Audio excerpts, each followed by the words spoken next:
here. Oh yeah, big time.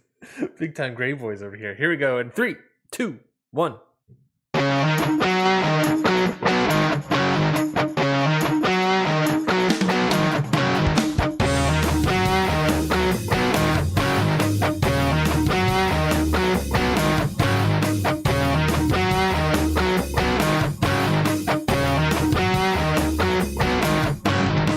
Hello, everybody, and welcome to Ring Post Radio on this fine Martin Luther King Jr. weekend.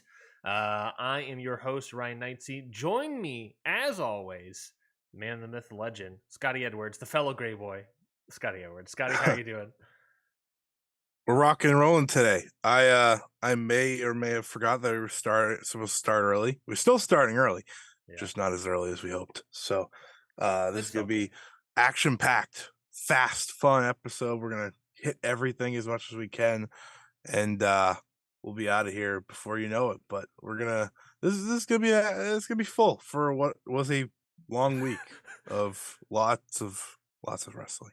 Yeah, no worries on the delay start, Scotty. No worries whatsoever. I'd not hold it against you, but yes, because we lost some time. We are going to be flying through some topics, and it wouldn't be Ring Post Radio if we're starting the week. We're like, oh, it might be a busy week, maybe not. I mean, I don't know, and then end up being like a insane day of wrestling and whatnot. So yeah, call us TNA because we're about to have some total nonstop action. Here we go. Ring Post Radio, episode 79. Here we go, baby. Great joke starting off the show. Let's just jump right into it, Scotty, because I think the big news thing that we just got to continue with is, of course, this continuation of the corporate shakeup of WWE and the eventual upcoming this year, it's happening, baby, sale of WWE. So I feel like let's start. I think those are the two big topic points that really shake that this week. So what do you want? What choose your own adventure style? What do you want to go with more? The corporate shakeups or the WWE sale? I think the shakeup kind of leads into the sale now. Now it does. Fair enough. So obviously last week we talked about how Vince McMahon was, going at it like, oh, I'm going back to the board. He's back on the board. He voted himself back on the board. Then it was announced on Tuesday that Stephanie McMahon, Vince McMahon's daughter, and at the time co-CEO of WWE, resigned from WWE. In that same day, in the same statement from WWE's press release, that the board of directors unanimously voted Vince McMahon as executive chairman of the board. So Stephanie is officially out. Not in the same way, but in a similar fashion. At least she didn't get an article published after the fact about how poor she was at her job or whatever. But in a similar fashion to how it was last year when Stephanie resigned from WWE. But now Vince is the head executive chairman of the board. So that's fun stuff. When he got to the board, a WWE shareholder filed a class action lawsuit against him, stating that that he violated state law with both his board and bylaw changes, because one of the first things he did as executive chairman of the board is adjust bylaws to give board members more power. And when you are a board member with the most amount of power, you're essentially just giving yourself more power. So great stuff there. And then that's sale talk. And then other corporate shakeup stuff. There was a talent meeting that with Triple H and co. I believe Kevin Dunn was also there and he spoke as well. On SmackDown, right before SmackDown, saying basically that he stressed that he squashed all the rumors. Basically, it was just calming down the talent, saying, the company was going to be sold. It will be sold. It's not a done deal. And that he basically stressed the return of Vince McMahon does not impact the creative team or the creative process, though he would also mention that, quote, anything can change. Of course he did. He said that while him and Vince may have discussions about WWE creative, Vince always defers to Triple H for the final say. Kevin Dunn, I believe, also spoke up and said that he hasn't really spoken to Triple H or to Vince McMahon about changing anything. So I'll read the tea leaves of Triple H and Vince are talking about things, I guess, but Kevin Dunn and Vince are not. So you may read the tea leaves on that one. So yeah, Vince is head of the board. Stephanie is out. Triple H, I don't know, ticking clock, my guy, ticking clock. That's all I gotta say on that. So, thoughts on the corporate shakeup of the McMahon family? Really, This is fine. Everything's fine. It's great. Everyone's having a great time. I don't know. It's all a disaster. It's so bad. It's just so bad. And it's funny. So I watched SmackDown specifically this week because it was the first show that they were having since just the colossal mess that was Tuesday night. yeah. And I was gonna be We'll like, get to that. I doubt That. much changes. It was probably one of the best SmackDowns I've seen in a while, and I thought that was very heard funny. so much praise going to Braun Strowman in the Gunther match, and I'm Yeah, that was a lot better than I expected. I guess Braun's not as bad as and then Kevin Owens and Sami Zayn had a good match in the main event. So but my point was, I was like, all right, I'll see if let me get a grasp of who's working this show. Yeah. Right? Yeah. Like, because I know I saw the talent meeting, but I was like, it takes like it could be a snap of the fingers, and this show could be different. Literally, Triple H said, "quote anything can happen." Yeah, exactly. Anything can change. So my hope is that he's right for as long as possible at this point. Right? Mhm. It's like just I've been saying it for weeks now. Just get me to the Rumble. Just get me to the Rumble. I just wanted to see it to the Rumble. The case of Stephanie, I think everyone kind of should have saw this coming. It's like clearly we know why she was out the first time. Her message to everyone of, oh, they're fine, and our owner Vince McMahon's bad. It's such bullshit. Who gives it? Like, I understand why she does it, but it's like, come on, you literally left the first time, and now you're gone again. Seemingly I pushed just out the first time. The belief, Yeah. the rumor belief is that she was pushed out the first time. Oh, absolutely. And I just think that at this point, it's like, it's just inevitable to this company being, I'm going to say, ruined by the man that created this company sooner rather than later. So all these moves, it just does feel like it's the slow burn to the demise of an interesting product. And as we know now, with the sales, could be the slow demise of the product as a whole, not just the product on television, but the product of interest for anyone wanting to watch this company. Yeah. And that's sad. That's sad. I think we all realized the hard way this week what it would feel like if WWE was sold to someone we don't want them sold to. Somehow, not being owned by Vince McMahon could be worse, is what I learned this week. Just a quick touch on the Stephanie McMahon stuff and all that stuff. Vince coming back, very vindictive, very people. Vince. I think people told me the wrong information. I wonder who those people were. I wonder who those people were. The reason you had to step down to begin with is that someone on the board released some info. So I wonder, of the people that left the board, of the people, Stephanie. I wonder which of those people he felt that he chose 3 people's names. He could have chosen anybody else. He chose 3 people's names. 2 other people drop. Now Stephanie's gone from the board, and as co-CEO. So who knows? But yeah, no, I think it is just a matter of time. It is fascinating for me because it is such, like, I don't know, 5 years ago, maybe 5 years ago, maybe less. We were still getting the dialogue of this is a family business, and that the future idea of the company is that Vince is handing it over to his next of kin. And there was at one point in time before everything exploded, really like last summer, that they started the preparations of, really also around XFL and kind of 2022, spring of 2022, there was like starting the preparations of, okay, let's put Triple H in charge of this and Stephanie in charge of this, so that when Vince retires or leaves or dies or anything like that, we have the next plan in place. That last one's never happened, but continue. Yeah, no, and now and then that exploded. Then Yeah. Then Triple H lost power. Nick Khan rose power. Stephanie lost power.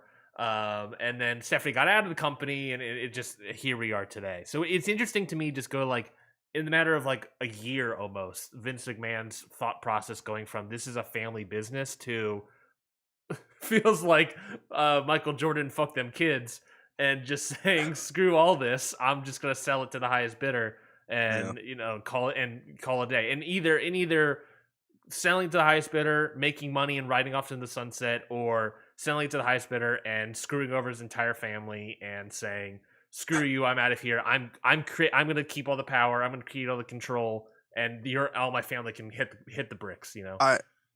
I said this last week, but again, I repeat, people are really going to be hoping that this company is bought by Comcast. Yeah, that's the That's best what you case have to be. scenario. That is absolutely best case scenario because this company is selling.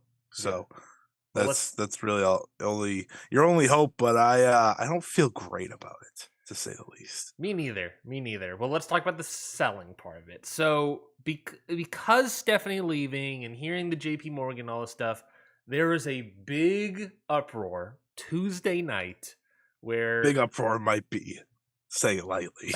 there where members of the media were given info about a sale might have had happened. Turns out that and then everyone reporting it, and Cassidy Haynes reporting it, that they sold to Saudi Arabia, and yada And yada that guy yada. from DAZN that Yeah, the guy from was wrong DAZN. Yep. twice within a week about Mm-hmm. certain things. And then deleting his tweets and all this stuff. So it turns out everyone we wake up and nothing has happened. They haven't sold. There still might be a deal presented or something, but they have not sold as of time of recording. So all that uproar became as of not. But like you sort of alluded to before we get to the rest of the sale stuff, like you sort of alluded to before, Scotty, that idea of the entire wrestling Twitter sphere.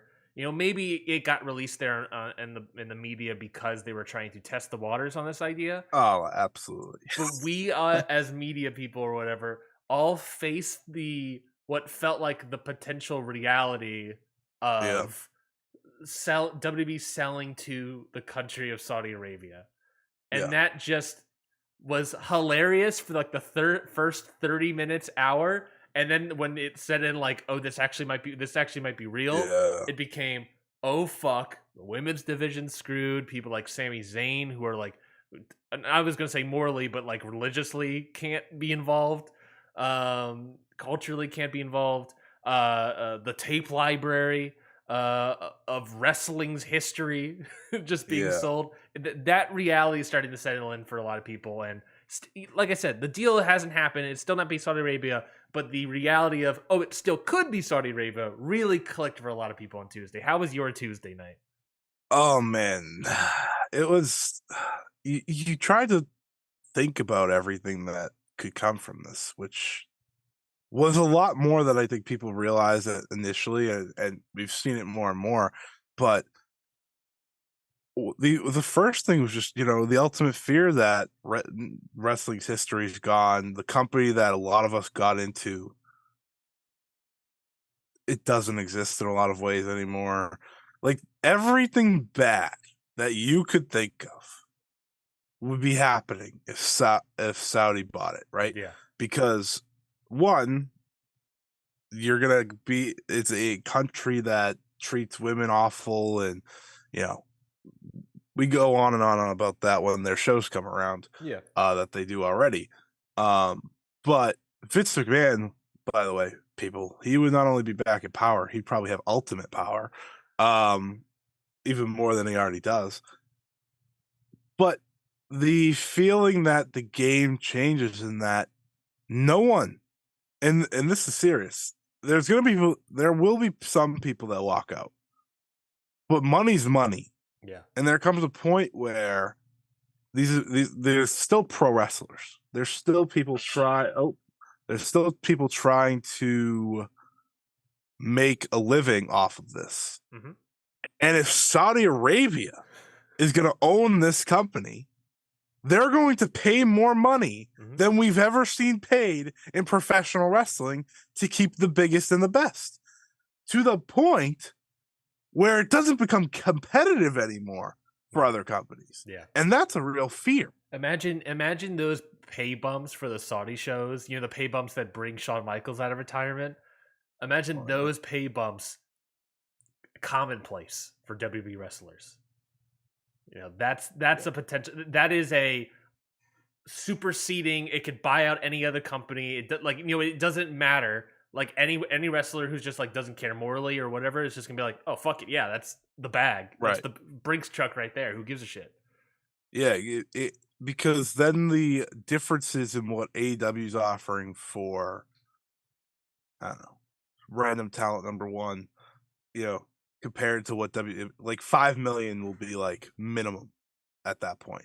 Like that's the scary part. And that's the part that's not a world I want to live in. Don't get me wrong. There are going to be plenty of wrestlers that morally do not want to work for that company.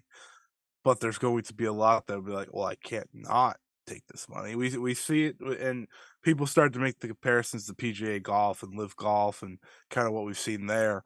And it is a big difference. A lot of the best golfers do play for live golf now, but there's been other conversations of TV deals and how live golf doesn't have a TV deal and yada yada yada. But PGA has such good relationships with so many networks that has a play. WWE is still the top dog no matter the way you cut it, so it would be different. But there was just a lot of fear. You saw everyone. You saw people who have given up on WWE long ago be like, "God damn it! Like, come on! Like, it's like that. It's like that feeling inside, right? That's like you may not watch anymore, but you like to know it's there, right? Just in case, because they are the reason a lot of us again are wrestling fans, and that being gone is a fear, a real fear, and we came really close to it being gone. And I'm not saying we're out of it yet. We're not out of the water yet. It could happen any minute, where we move forward in those discussions. But I'm hoping that anyone else comes through at this point. Well, yeah. So it turns out that Ariel Helwani, Brandon Thurston, Dave Meltzer all woke up 9 a.m. that morning, Wednesday, and said, "Nope, not sold to Saudi Arabia Public Investment Fund."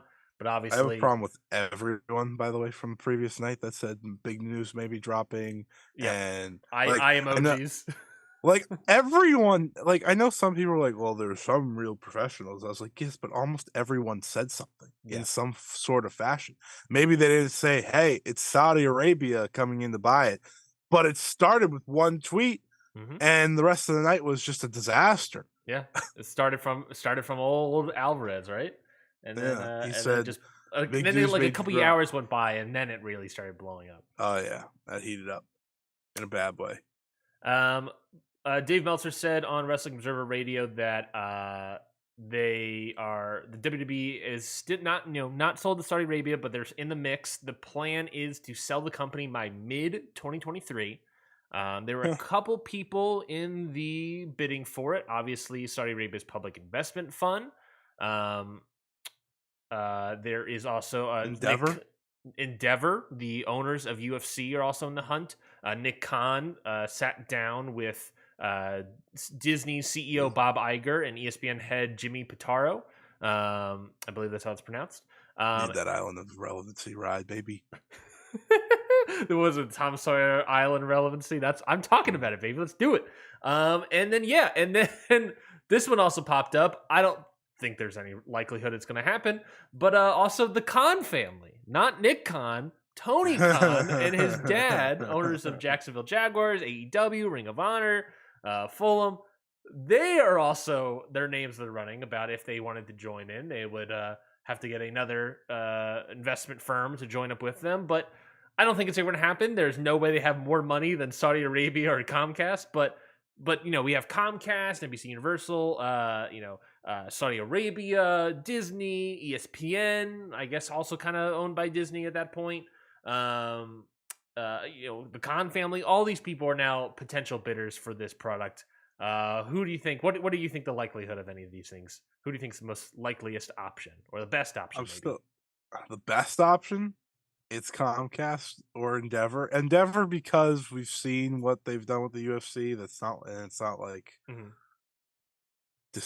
I mean, the UFC has just destroyed itself.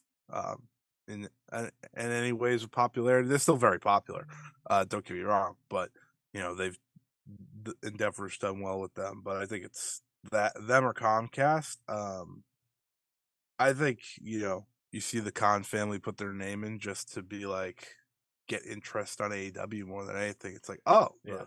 the competitor wants to buy them, right? And it's like it just getting to read that, right, for people interested and they read AEW, that who knows if that brings anyone, but it's worth a shot.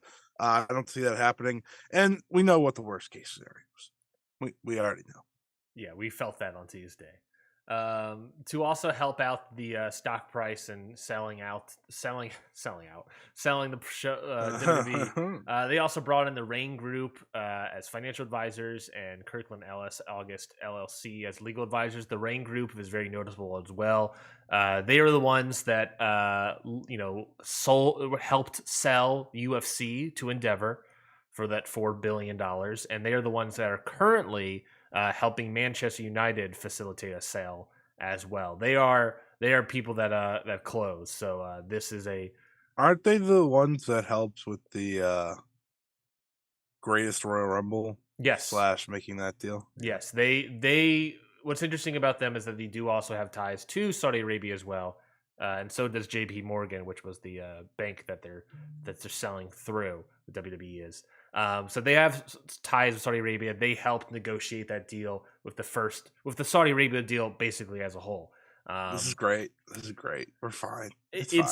It's not. Fine. It's not that they're selling to Saudi Arabia. It's not that they have sold to Saudi Arabia. It's just they have a bank that has the ability to do stuff through Saudi Arabia. They have their a financial advisor who has sold UFC, currently selling it in Manchester United, and previously helped them with the Saudi Arabia deal to begin with.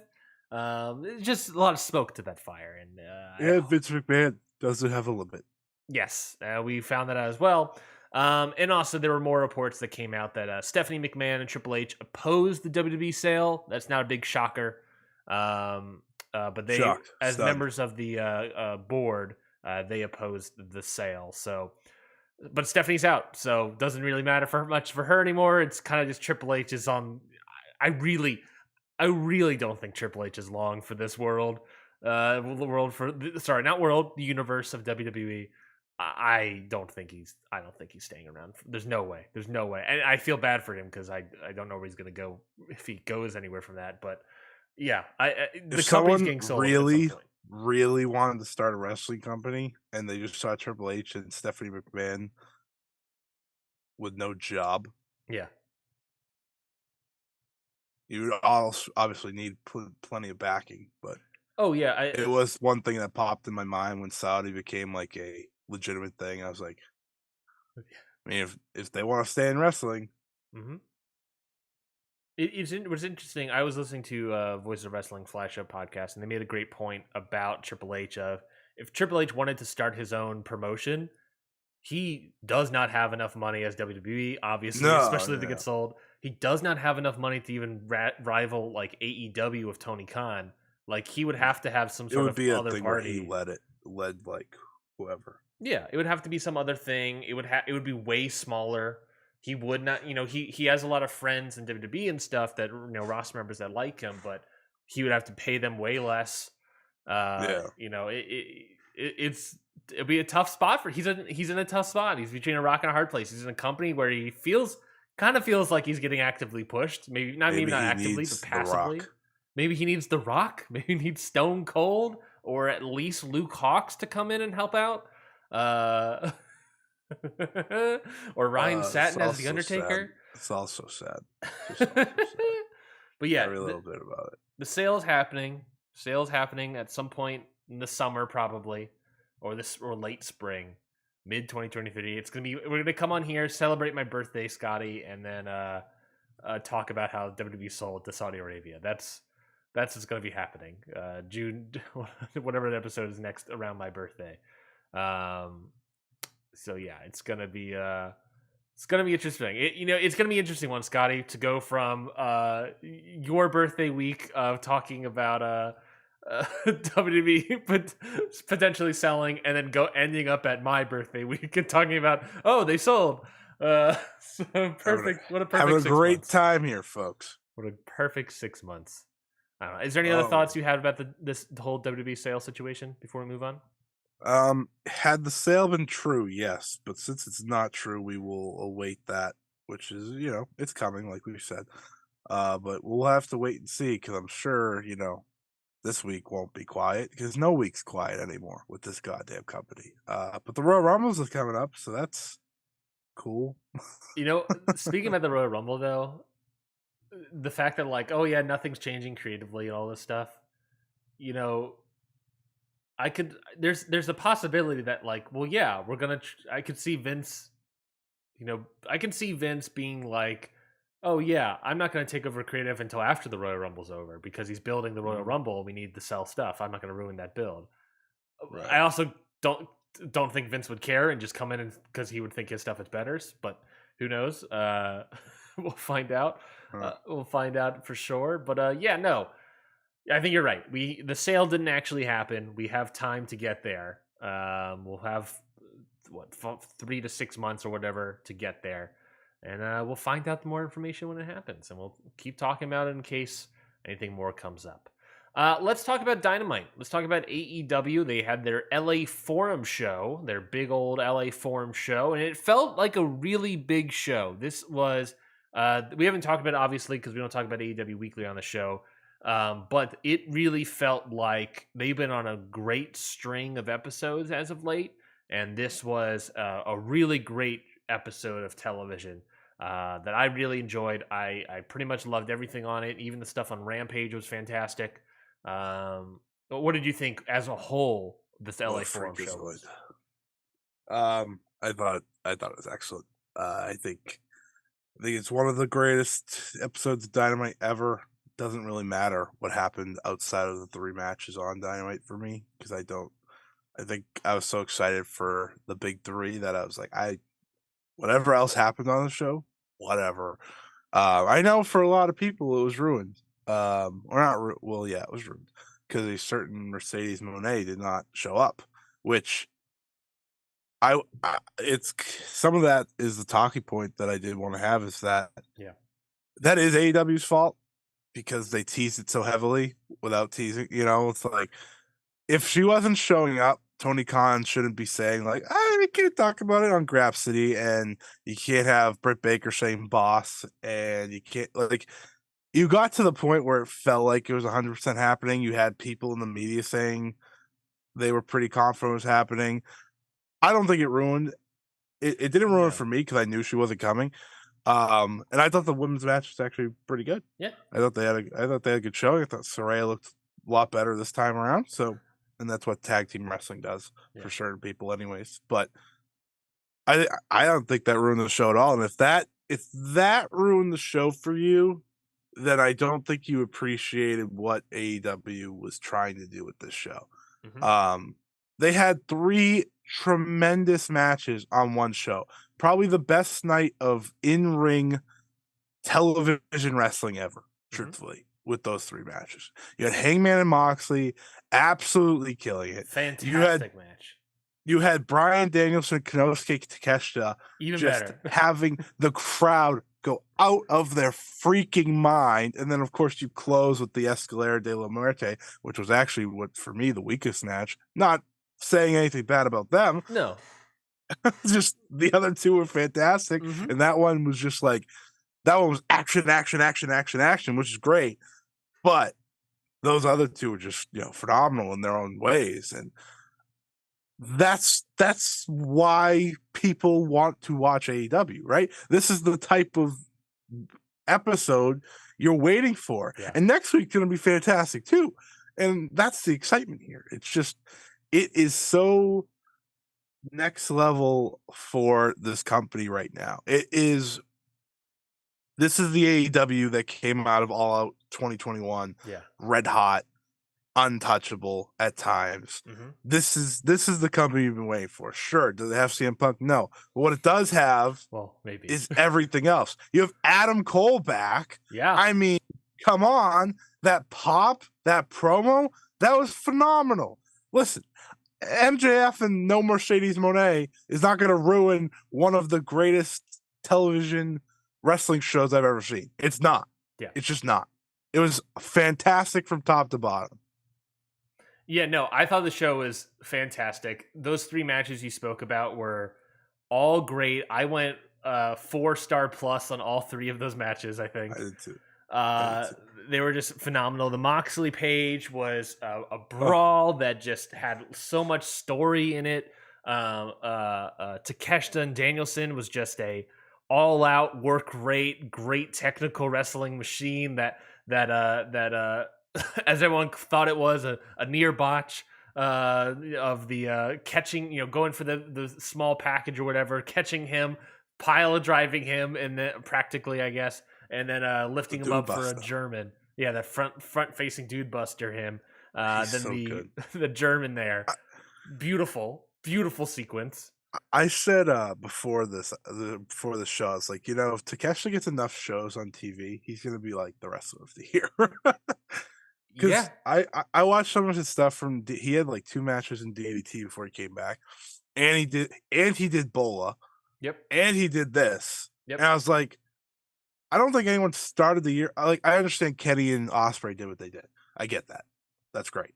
Kenny's gonna also be a big favorite for rest of the year. I understand that. In any of the years, if Omega and Ospreay didn't exist, then he would undoubtedly probably be wrestler of the year. Yeah, and I think he's going to be. He's in the spot now where it's like he's gonna get these TV matches and he's gonna kill it, and eventually he's gonna win, and then he's gonna get a title, and then he's gonna get title matches every week. This dude is it. Yeah. I know that some people had their doubts with him this past week, irrelevant people, that is. And this guy is absolute money. Him and Danielson went in there, and I thought they had the best match of the night. On a night where, if you told me you thought one was the best match of the night, or the other one was like, I wouldn't disagree. That's how great of a night it was. I just had this thought, and I'll just throw it by you. I don't know if it'll ever happen. This is sort of fantasy booking, but I would love this. So obviously, I think down the line we'll have Omega Ospreay 2. Probably Forbidden Door. Forbidden Door would be my guess. Ospreay probably wins it back. Wins back the title. If they're not doing a third match. But I say don't do the third match. Ospreay wins back the title. AEW needs some sort of win. Why not give it to the guy whose storyline is I need a big win, and have Takeshita face Ospreay and beat Ospreay in a 9-title match? That'd be pretty sick. I would. I don't know. The DDT stuff might be rough, but he's an AEW guy, so maybe it works. I don't know. Trying to figure out if he'll ever be allowed on those shows because of that. Because I want him on those shows, but that'd be awesome. It's the same thing with the Lucha Brothers and stuff. I want him. Yes and no, because there isn't the crazy politics of Lucha Libre in there, but fair enough. There are enough politics in there to keep him off. But yeah, let's talk. Since we're sort of just doing an overview, let's talk about Adam Cole first. So he made a legit surprise announcement. No one at the actual show knew he was there. Not even announcers apparently knew he was there. A legit shock, a return. He really shocked the system on that one. Nice. Thank you. He returned. He's healthy. He's presumably cleared and stuff. And he's back as a babyface, no less, which I also think is a great idea. Coming out of this whole concussion injury of about 6-7 months of concussion injuries, that was real rough, obviously. I believe even Britt Baker said that, I think it was Alvarez or something. I don't know. He knew, but apparently he said that his concussion stuff was way worse than he actually let on, that Adam Cole let on. But bringing him back as a babyface is a great idea. And I think, I do think that AEW might need more heels maybe, but I think between MJF and Swerve, you could be good. probably. And you got some other ones of Hobbs and all those other guys. But I think bringing him back as a face is interesting because then you can also run Adam Cole versus MJF at some point, and that could be a fun little, maybe like a TV program. Maybe I don't know. I don't know if it's a pay per view, but maybe a fun little TV program. But Adam Cole coming back, I think that's a nice again little shot in the arm for AEW coming back in the new year strong. What do you think about Adam Cole? This was the best Adam Cole has been since the Undisputed Era was at its height. Mm-hmm. That's how far I'm willing to go back because it was just Adam Cole. Yeah. There was no Undisputed Era in sight, right? Or Undisputed Elite or whatever the hell we're going to call it. Mm-hmm. No Bobby Fish. He was Adam Cole and he got to be by himself and he got to be true to himself and not the reason people were down on Adam Cole wasn't because he's a bad professional wrestler. No. He still had good matches during the time that people were down on him. It's that he was the same guy that just left NXT. You and I talked about it almost every week whenever we talked about Adam Cole. It was always like, he's boring because he's the same guy he's been for like 6 years. Who cares? This is already so far off from that. Yeah. And going babyface, I think it's smart, at least from the time being, because this guy was going to be cheered no matter what, right? We never knew if he was going to come back, when he was going to come back, if he was going to come back. And now not only is he back, but he has this killer promo. The pop in the building is as loud as any. Go with him, see what you could do. There's a number of matches to go with. Now that he's back in time for Revolution, you can get him a big match on there. I'm excited. I'm excited because I think the world of Adam Cole. I always have. I always thought he's a great wrestler. He checks all the boxes. Maybe he's not tall or anything, but that's a WWE problem, people. Everywhere else, that is not a problem. Yeah. He is a great promo. You saw it in here. He has a connection with fans that few have. I'm very happy he's back. It's like the final shot in the arm that AEW could have asked for, right? Yeah. Mercedes Moné would have been great. Sure, CM Punk coming back would be awesome. But he's a guy that belongs in the AEW landscape, I think. And now he can actually just have himself a real career in AEW now. It feels like while these injuries were awful, it does give him like that second chance to kind of reintroduce himself to AEW. Yeah, and I think it's something that it's something that we talked about for a while. Is that this is something that honestly Adam Cole needs in terms of a character refresh. The problem is that the weird problem with him is that we label his character sort of boring because he was just doing the same thing. The character was still over, by fan margins. It's kind of more of a Twitter thing and more of our end opinions, I guess, as well. But Adam Cole, baby, boom, the crowd still loves it. The crowd's still into it. All these things. It's not that it wasn't over. It was just maybe boring is not the word. It was just felt stale because it felt like something we've seen for 6 years or whatever it was. And I think you can do the same Adam Cole, baby. You can do the whole boom thing and just have it be Adam Cole as a face. I think it still works. We know that Bobby Fish is out of the company. We know Kyle O'Reilly is on the shelf for another couple of months. And, the Elite are off being the Trios champs. I think it's totally a good idea to separate him from everything, have him be his own guy for a bit. I don't want him involved with any of the Elite stuff. Let's just have him be his own dude. And, and I'm excited to see where they take him. I don't know where. I think you're right that a good little singles match would be nice to have on Revolution. Maybe against Takeshita. I don't know. I'm on a big Takeshita high. Just because. Yeah, just give him something that could be get them nice both little on that show. That might be tough because they're both definitely be baby faces. So maybe you want to put them against. Have a cool wrestling match. That's okay. Maybe put them against Swerve. Maybe that could be interesting. I think that'll be Keith at this point because Keith has yet to come back. Yeah. But I mean, you can even build that story of, hey, we both need to try to go out there and prove it, and you're the great, I'm great. Let's just go and do that. And I think that's how I sell a match. Perfect build right? For me. Because I think at this point you kind of want Takeshita on as many shows as you can, yeah. And you obviously want Cole on that show. So That makes I don't know. I'm sense. excited. I think Adam Cole's like return got overlooked because the matches that followed it and whatnot. It was But sandwiched between two great matches, and you're like, oh, god damn, oh dude. yeah, oh yeah. I said I think that if we never had Omega and Danielson open a Dynamite, Hmm. that Moxley versus Hangman would have been the best opener Yeah, for a wrestling TV show I've ever seen. Um, and I also think it was the second best match on the show. So that should tell same, you all you need to know. same. Other big news, talking point. You said Mercedes Moné wasn't there. No. It wasn't like explicitly advertised, obviously, but they had, AEW had the mystery partner. Then it was announced that Again, Mercedes they were was. playing the CM Punk game. Yeah, it felt like that to us at the very least. That they announced that they were doing mystery partner. Then later, I think that day or the next day, it was announced that Mercedes was working the New Japan show or that she was showing up at Wrestle Kingdom. Then we string it along, string the thing out.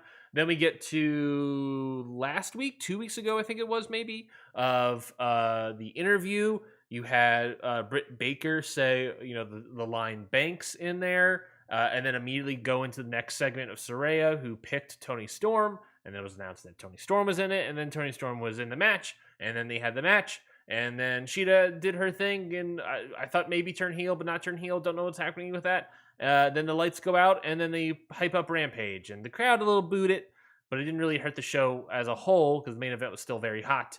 I think that was a smart idea to have that there. It was one of the few times where I'm like, yeah, 100% have the women's match be the semi there. Oh And then I don't think it necessarily hurt the crowd's experience. They definitely probably weren't yeah. happy for that. I don't know how much Mercedes played into sales and whatnot. I don't know. I'm sort of mixed on it. I agree that the weird bad timing of the mystery partner and Mercedes showing up for the announcement of Mercedes showing up for Wrestle Kingdom was a weird bad timing there. But then once Britt Baker said Banks, it was like, okay, all right. But I'm Yeah. also in the same vein of like, well, she said Banks, and then And literally Boss. the boss or whatever it was, yeah, boss. Yeah. And then literally the next interview segment was the Saraya stuff where she outwardly says, and I'm picking Tony Storm, and then they advertise Tony Storm. So part of me is like, Yeah. well, she said boss, but then literally the next thing happened was, but I'm picking Tony Storm. So I'm also like, I mean, in some ways, I feel like I'm her Carter Sheeta, and I'm like, what the hell? I thought it was going to be Mercedes Moné. What the heck? If anything, I'm heel. I'm Sheeta, and I should turn heel in Saraya. That's what I should be doing. They just played the game poorly, I think. Like, they never denied it. They tried every tease in the book to kind of be like, yeah, maybe. I don't know. Saraya did it. Everyone did it. I mean, I knew over a week before that she wasn't going to be the partner, but I never thought she wouldn't show up. I always thought maybe after the match Yeah, because to that's what I thought. me, Mercedes Moné's first match outside of WWE being a tag team match on a random Dynamite, that never felt right to me. Yeah. But her being on the show did, because they have that relationship with New Japan at this point where it's like, yeah, we could do you solid. We can have her first match be on your show and not ours. But we want an appearance, obviously, because listen, Mercedes Moné showing up is big enough. That's all you need. Yeah. And I think that's, you know what? I still do think a deal eventually happens, Yeah. right? I think it's just maybe it didn't work out, or maybe it was just never the plan. Like those are the games we play here.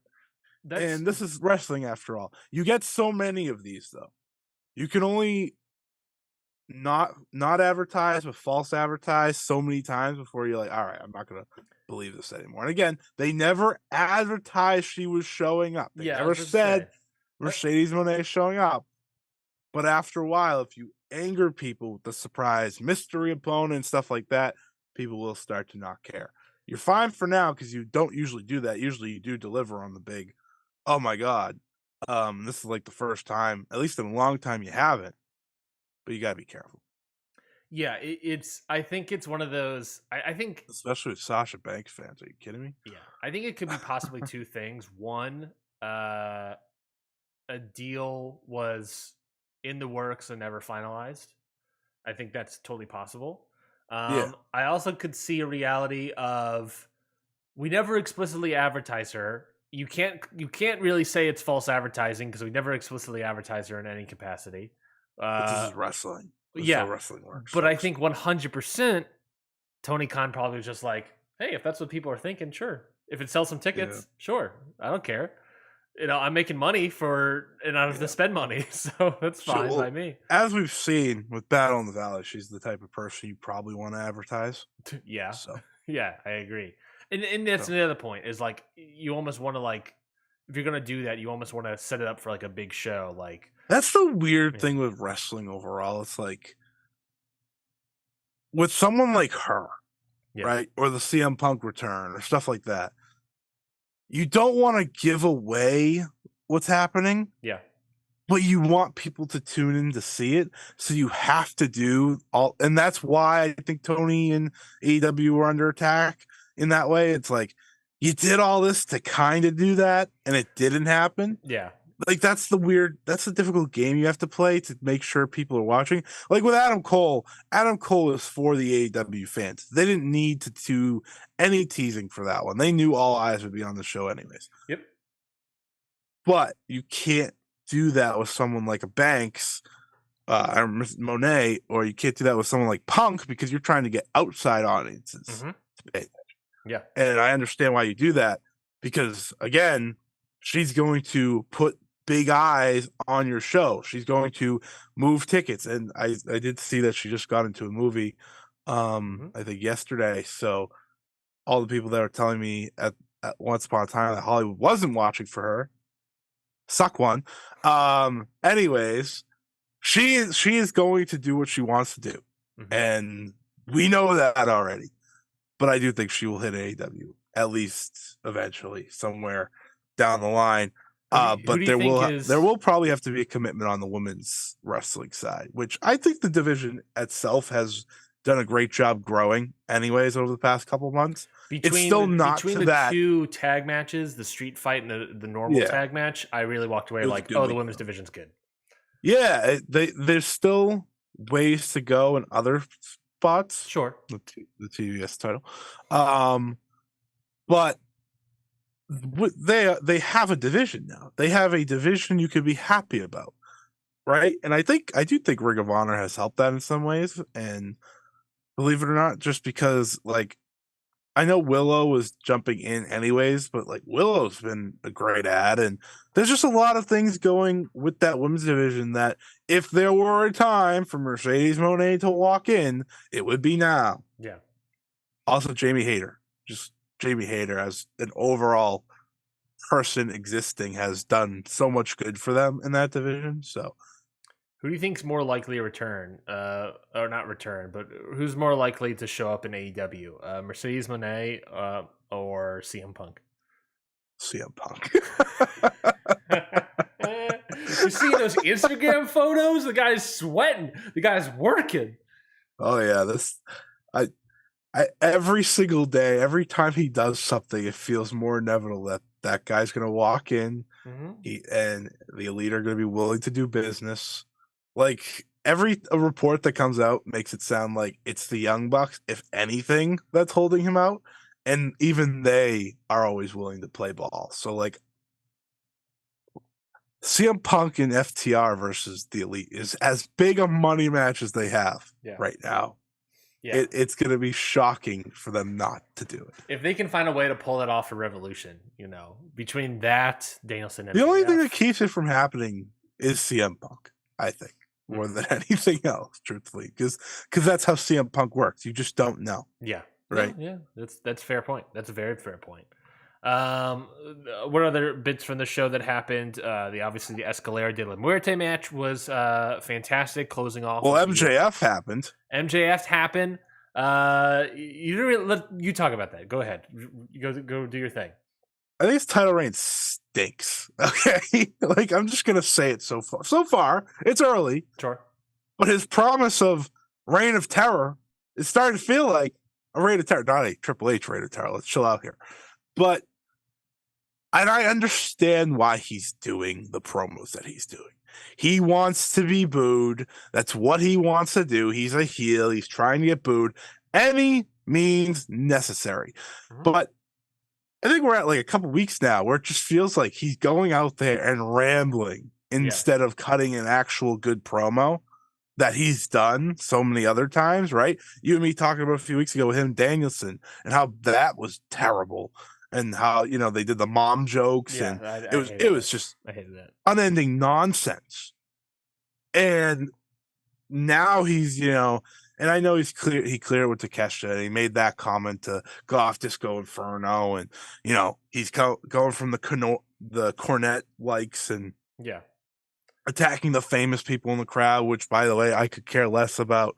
If I he's love attacking that. I that, love attacking yeah, like Shaw that for was just like I love that that's part. that's what wrestling does. Like, Yeah. if there's famous people or something, that's just what you do. So like that's fine. Not that I'm gonna boo him because he's attacking Freddie Prinze Jr. with a Scooby Doo pun. But that was actually the best part of the promo, I thought, truthfully. But like for me, it's just the way it was handled, right? He talks down to Takeshita, and Takeshita says, "Kick my ass," and then Takeshita's kicked out of the ring, and he becomes an afterthought. Not that it mattered, because he then had a phenomenal match and reminded everyone why he was there to begin with. But that's the thing with MJF right now. It just feels like it's not clicking. I know he's trying to be booed, and it's not always working, but you are a better wrestler than having to do the low hanging fruit and cheap heat all the time, right? Like it's a weird balance, because I know why he's doing it, because he needs to be booed, but he's better than that. I think for me, I I don't really have full issue with the content of the promos per se. I think like they're cheap. It's all cheap heat stuff. I understand why he's doing it. He's playing into the Cornette people, because obviously there are Cornette fans in the crowd for some reason.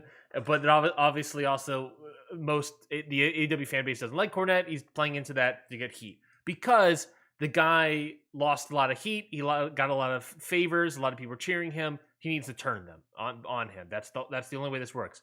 The problem is, and I think this is really the root of the issue, is that the CM Punk feud, as fantastic as a feud that was, what that ended up doing was opening the Pandora box of a face MJF, Yeah. with that fantastic promo about his growing up in school as the Jew boy. That whole promo. I don't want to Yeah. call it the Jew boy promo. That feels bad, but that really was the summation of that promo. Yeah. But that babyface promo, it really opened up the eyes of everybody. Like, oh, this guy could be a great babyface. I really feel for something Yeah. this guy, and now I care about this guy to a certain way, instead of just he's the scum of the earth. Now that we've opened up that Pandora, Salt. yeah. Now that we've opened, Sorry. now that we've opened up that Pandora box of MJF, there is a redeeming quality to MJF. Yeah. It is now a forever uphill battle for MJF, and he has now to constantly win back the or not win back the crowd, but Right. lose back the crowd, I guess. Yeah. He is Sisyphus, where he is rolling this hill up the hill, this rock up the hill, and it's constantly falling back on him every crowd he enters. Some crowds boo him, some crowds cheer him, but he has to constantly do this cheap heat stuff because because it worked before. That's what got him to the dance, that brought him to the whole thing, because that's what worked before. But now he's stuck, and now, as much as I love the CM Punk, storyline with him, we have created this situation where he is now constantly an uphill battle of winning back the crowd every week he's in. So I think that's the bigger issue, is that we've opened the box, and we can't close it. Maybe they should have just went with babyface MJF then. I think that's kind of the answer that you and me agreed upon when they went against it at the time. I get why you did. Again, the company that you need heels, but I mean, you're seeing a guy like Swerve come on in a very natural way as a heel. Mm-hmm. And that's kind of, I think, part of the problem for me with MJF is like, I'm watching one guy be so natural. Yeah. And I understand we opened the Pandora's box, but I have never had a reason to dislike Swerve before he started to do the heel stuff. So it's like, Sure. right? And he's gonna figure it out. I'm sure he is. But I'll tell you what, the ultimate challenge is this 60-man Iron Man match. That's gonna be a big challenge for not only this reign, but they need to heat this feud up now. Yeah. ASAP, right? Because don't get me wrong, Bryan Danielson wrestling really freaking cool matches for the next couple of weeks is the best part of it. Anything. Fine by me. Like Takeshita to Bandito, to who the hell knows in the next week. It'll probably be some like random New Japan guy like Ishii or something. Kushida? He's around. Kushida, I forgot he's around now. Like that's what we're probably gonna do, but I don't know. I'm having overall I'm having a great time with the Danielson like matches. But MJF's reign, I feel like every time he comes on TV, he doesn't feel like must-see TV at the moment. And he was must-see TV for pretty much all of 2022. Yeah. So you want him to get back there now that he has the world title around his waist. I feel like this is the prime moment for the classic. Look at the AEW roster and think of some matches for Bryan Danielson. Who are some work rate wrestling matches for Bryan Danielson to wrestle again? We got Takeshita, we got Bandito. Can I throw out some names for you and just give me a quick yes or no if that interests you? Ready? First one, AR Fox. Yeah. Oh yeah, baby. Get into it. I don't think it's as high as the other two, but that'd be good. Brody King. Oh yeah. Oh yeah, baby. Daniel Garcia, we've already done. Eddie Kingston? They've done that before, but I would do it again. Especially with Eddie not in an important role at the moment. Yeah.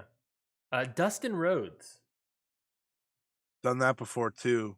I don't remember all the ones they've done before. Those two were eliminator tournament. The AEW eliminator tournament. Yes. You are right. Let's see who else. I'm just gonna throw out. None of these are as juicy, by the way. None of them as juicy. Just throw this out here. I think this is an interesting matchup. Lance Archer. Haven't seen him in a while.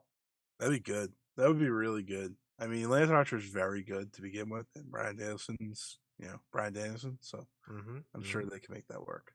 Similar vein, we haven't seen this guy in a while. Maybe he's a second to MJF. Maybe he's the big heavy. Run it back as the Eliminator Tournament final. Him versus Miro. No. Yeah. I'm done with Miro, by the way, people. Been done with Miro. All three of them are available now, so we can talk about that. Pac, Phoenix, Pentagon. Yeah, I do all three of them. Just run through it. Someone said Pac the other day. I was like, yeah, I need it. Yeah, why not? I know you don't want to give away big matches, but I don't know. Anyway, it's not a big match. All three of them just lost the best of 7 series. They can lose a singles match against Bryan Danielson. You want to talk about AEW needing heels?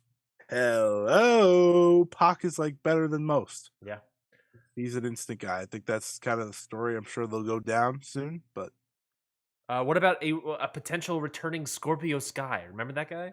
No. Swerve Strickland. I feel like that should be its own. Absolutely. I feel like that should be its own feud though. Match. Yeah, like that's a pay-per-view match. Right there. That feels like some sort of pay-per-view. Sorry, what was that? All right, well, we have to move forward. We're on a time limit after all. Yes, we are. I'm just now looking at the New Japan roster real quickly. I just thinking. I know the roster, all of them. Okay. So Chase Owens. He's not going to be brought in to wrestle on Dynamite. Despy. Yeah, that'd be sick.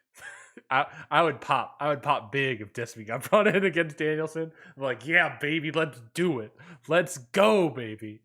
Oh, that'd be fantastic.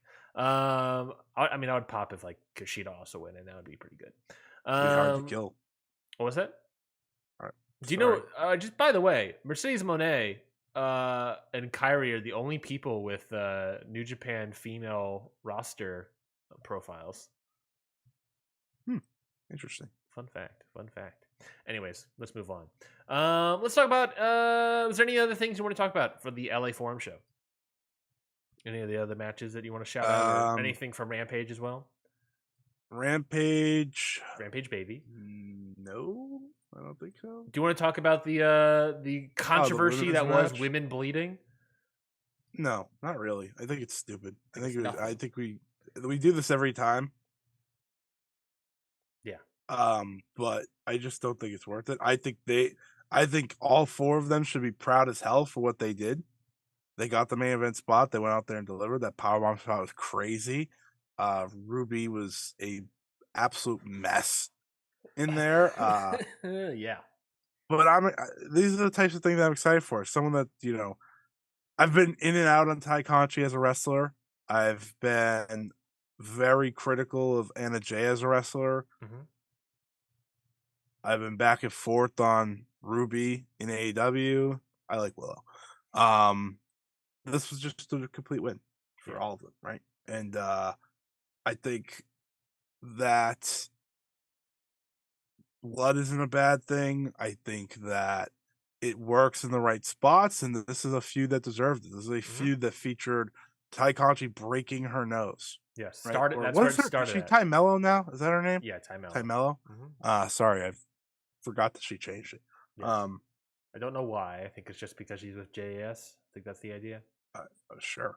But I think overall that this is the type of thing you need, and tag team matches for the women's division have done so well that just keep doing it. It's working. It's working. That powerbomb again was terrifying, but Anna seems to be fine. I'm pretty sure she was like posting stuff like right after, so Yeah. it's okay. It's okay, people. I promise that doing a spot from ECW from back in the day is not a bad thing. Yeah. Shout out to was it May Young? Uh, Yeah. yeah. No, I think two things I want to talk about is real quickly is that that power bomb. Everyone, I saw people reacting to that power bomb like it was Anna Jay's fault for missing the table. 100% the blame goes to Willow. Actually, I love Willow, but she's the one that placed the table. She's the one that jumped off with the power bomb. Yeah. How is it? Anna Jay was just there for the ride. I don't understand why people are blaming Anna Jay for that. She's the one that took it, so I think we should be absolved for that. Oh, And it's by the not way, her fault at all. and people are talking about that as a botch and everything, and Anna Jay's fault and everything. There was a Anna Jay botch earlier earlier in the match that it was like Willow was just like kind of throwing her, but Anna Jay didn't go with the throw, and so she just kind of like landed on her head. It was really bad looking. It was really ugly looking. And the other thing is that like the blood stuff is so stupid, so dumb because you get all these people wringing their necks about women's equality in wrestling, and talking about, oh, we need more women's matches and more women's storylines. But the moment we have a cool ass storyline, cool ass match of a lot of blood, everyone is like, waving their doilies out in the air, clutching the pearls, and be like, "Oh my, women can't be doing that." So it's just like it's just a bunch of bullshit. If you're gonna be on Twitter and talk about like female wrestling equality, then when stuff like this happens, you need to actually support female wrestling equality. It's a thing I've talked about on the show before, is that a lot of social media stuff is all bullshit when it comes to that. They don't actually give a shit, and it's so frustrating. I didn't know there was bullshit until after I watched it, like yesterday. I was like, oh, Yeah, missed that one. And I yeah, was like, dodged a I bullet. thought it was great. That was really good. So Very good. I really enjoyed it. Let's move like on. Rampage was very good. Yeah, But Rampage is getting better too. My boy Juice needs to switch it up. It's funny. It's funny you bring that up. I had that thought when I was watching the Juice match that It makes me sad. Juice turning heel worked great in New Japan. But honestly, the face Juice would work better in AEW, I think. Yeah. Well, that's the Juice that's not only I don't think I think he's still a very good wrestler no matter what. Yeah, I agree. I think people are oddly wrong about him actually for most of the time. I don't think they get him.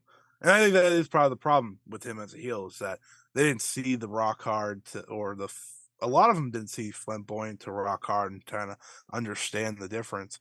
But the flamboyant version of him with the killer promos Yep. and the great underdog Yep. style, yeah, that would be killer Yeah. in AEW. So I hope he figures it out because he's such a talented guy, and I'm sick of people being like, he's fine in the mid card. I'm like, well, yes, he is a guy that's gonna be in your mid card, but he's upper mid card. He could be that guy. Yeah. I've seen it. I saw him do it. Yeah. He hasn't done anything, or the AEW hasn't presented him in a way that really endears the No, crowd or anything to him. Not in like the only a time they baby use him is face just way, to but toss him into a match. yeah, they've always just tossed him into matches. That's all they've done with him. Like you need to get behind him, and you need to. I think this is one of those times where you use like those road to. Like he's not going to be in a show like that, but that's how you get him over. Is just let him talk. He needs to be doing more promos. That's all he really needs to be doing. He's great at promos. That's all he needs to be Also, doing. like being attached to Bullet Club in 2023 is not great. So Well, if you get Jay White in, maybe, maybe we'll see. if you have those two running together, I think a lot changes. Let's talk about what? Adam Cole versus Jay White for Revolution. Oh, that's a good one. He did get hurt in that match after all. I mean, Jay White protected the shit out of him, but yeah, that is where he got hurt. But you could finagle away into Adam Cole blaming Jay White. Yeah, similar to the Page story though, but I don't know about that.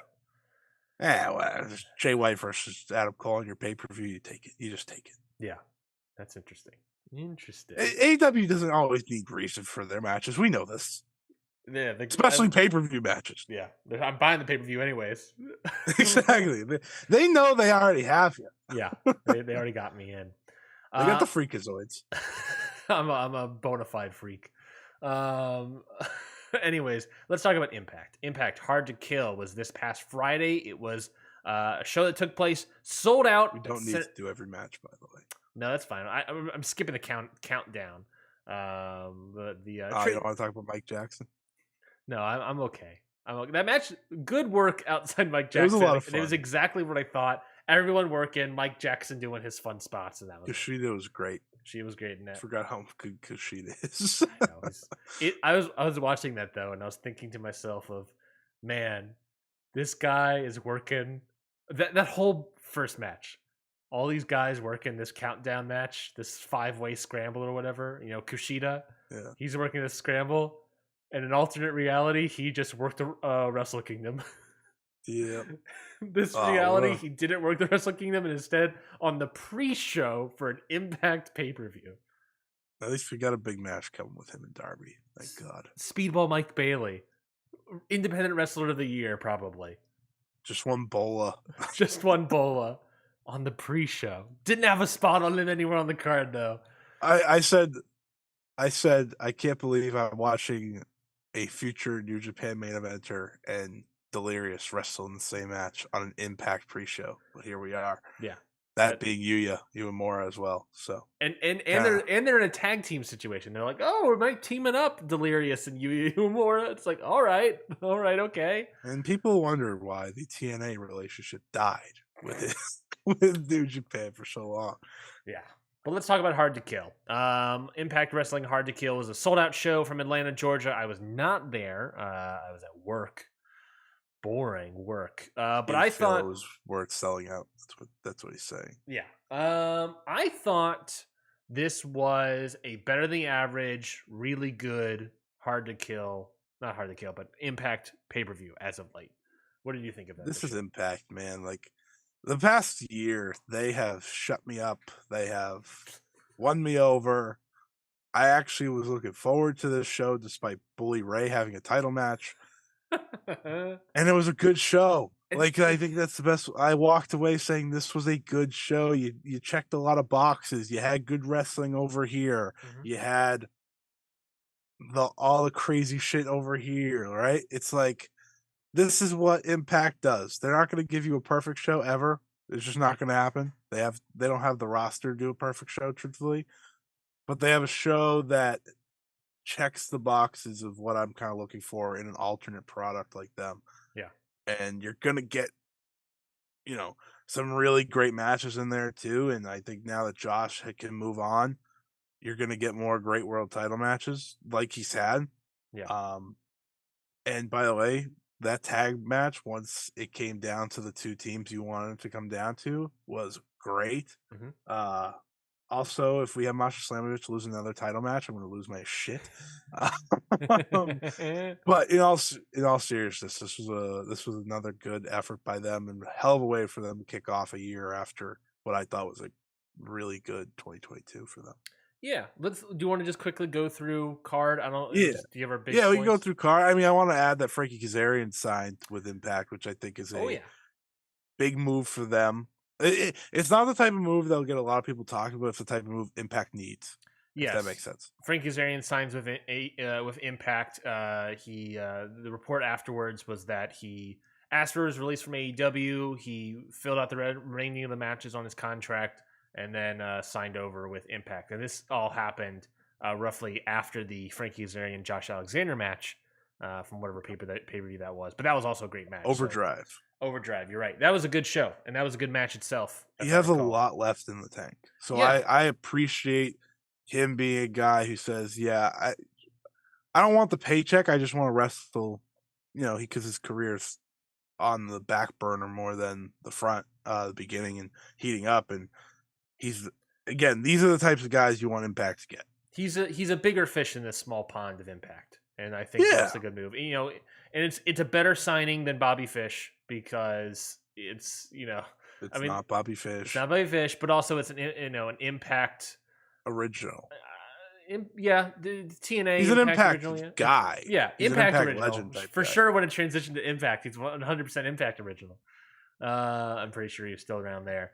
He's Yeah, a no, it's a good TNA. signing. They present him in a big way because he's been a TNA royalty in a lot of ways. So. Yeah, and I think it's a good way of place for maybe for him to end his career there for the next couple of years and put over a bunch of new guys. I think that's a good spot for him.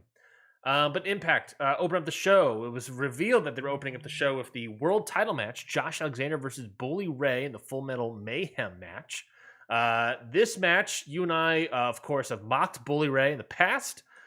We thought that Bully Ray was a little stinky baby, and that could not believe that he. I mean, I would argue that he was he. I put the credit on that he sold the show.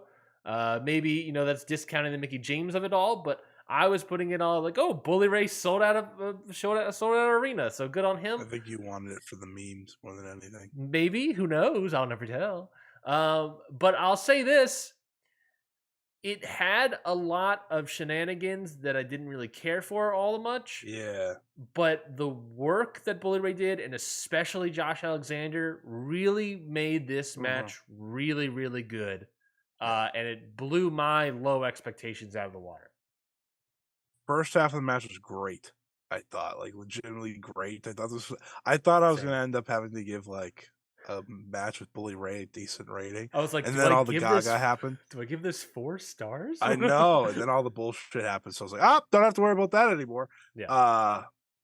Like I could have done anything but have that Tommy Dreamer stuff. Because I Same. can't stand Tommy Dreamer. Also, I just didn't do think when anything. Alexander's wife came in that was bad. That was the only like crap Yeah. of the run-ins that I enjoyed. Yeah. But it did hurt the match a lot. But the action, like you said, was great. Josh Alexander again. AEW is so lucky to have the not AEW.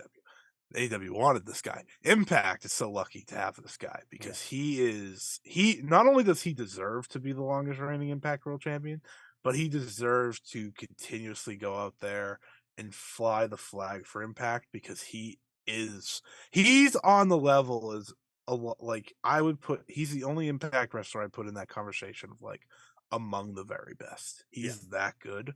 Yeah. And we've seen it. Like he's having great matches with guys that you and me have pretty much written off, right? Eric Young, Eddie Edwards, and I think Eddie Edwards actually has shut me up again, in other ways. The guy But flipped a switch.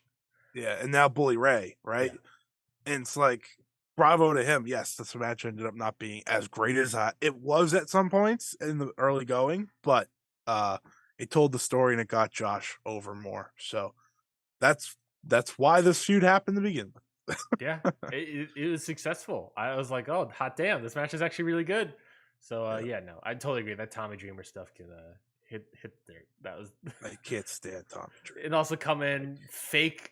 Oh, I might hit you, Josh. Be like, actually, I'd be bully. Boom. Oh, so stupid. Try to do a spot because the guy can barely move. Oh, I'll try to do a spot. Oh, and then I got speared through a table. Now. And I'm like, why do people react to this guy? He sucks. He's never been like, whatever. I'm not talking about Tommy Dreamer anymore. Yeah. I love also, by the way, the Josh Alexander.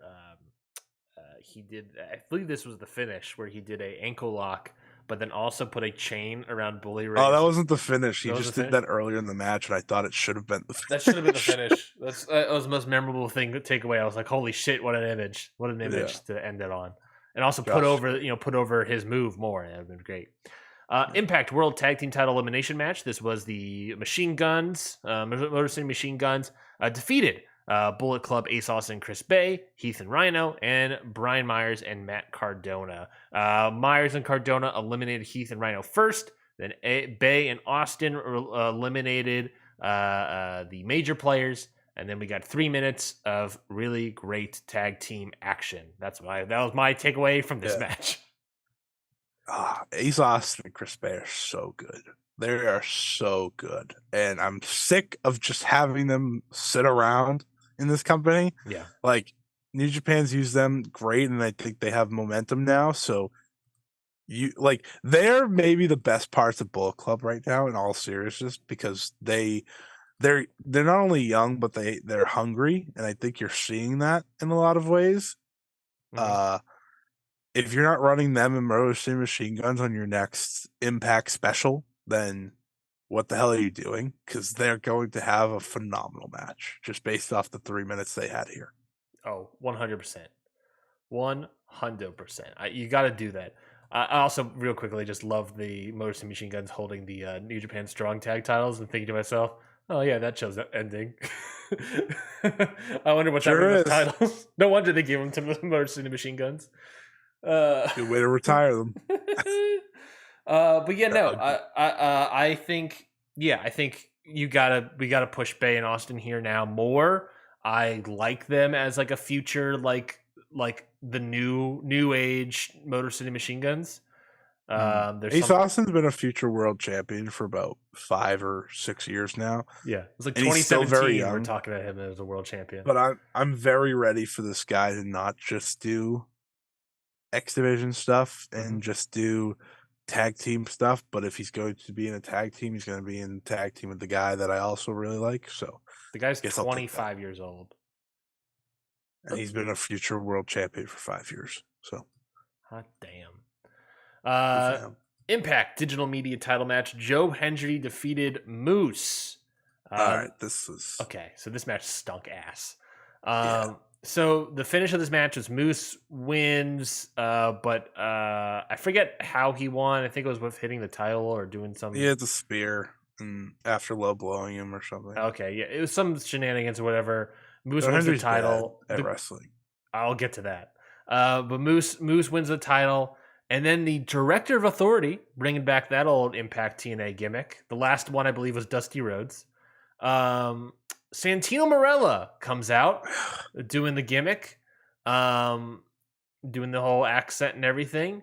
I believe he's been on Impact before because I think he works for Impact, if I'm not mistaken.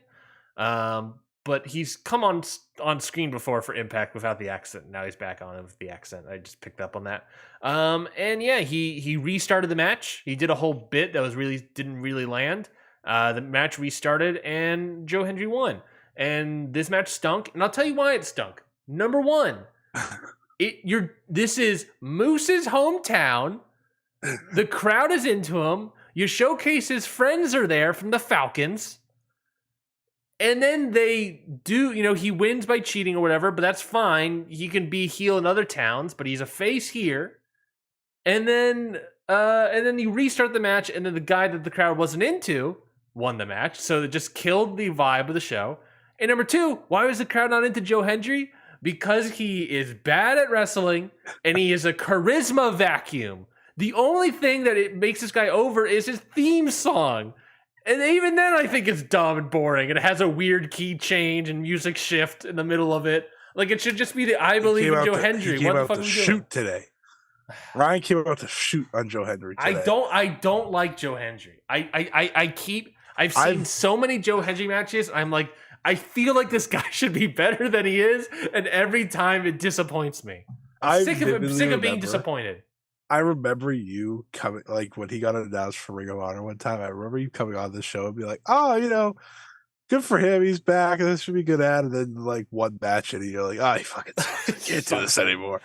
Well, because I was like, I saw him one match, and it was like pre-pandemic, so I was like, all right, he might have gotten a little better. I was like, oh, I'll give him a little benefit. So bad, awful. He's not good. He's awful wrestler. I don't need to talk about this. I have nothing to say about this match. It's bad. It's just Impact doesn't realize that Joe Hendry isn't working. I really don't think he's working at all. The guy, it's over because of his theme song. Even then, I don't think the theme song's that good. I'll say it. Well, I think the theme song is bad. Well, you don't watch Impact week to week, so don't threaten me with a good time. I don't either. So don't threaten me with a good time, Scotty.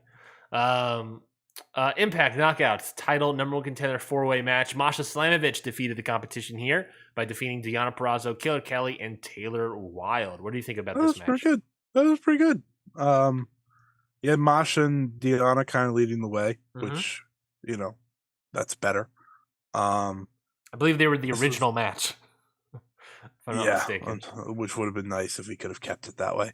But I thought Killer Kelly looked better than I've seen from her previously.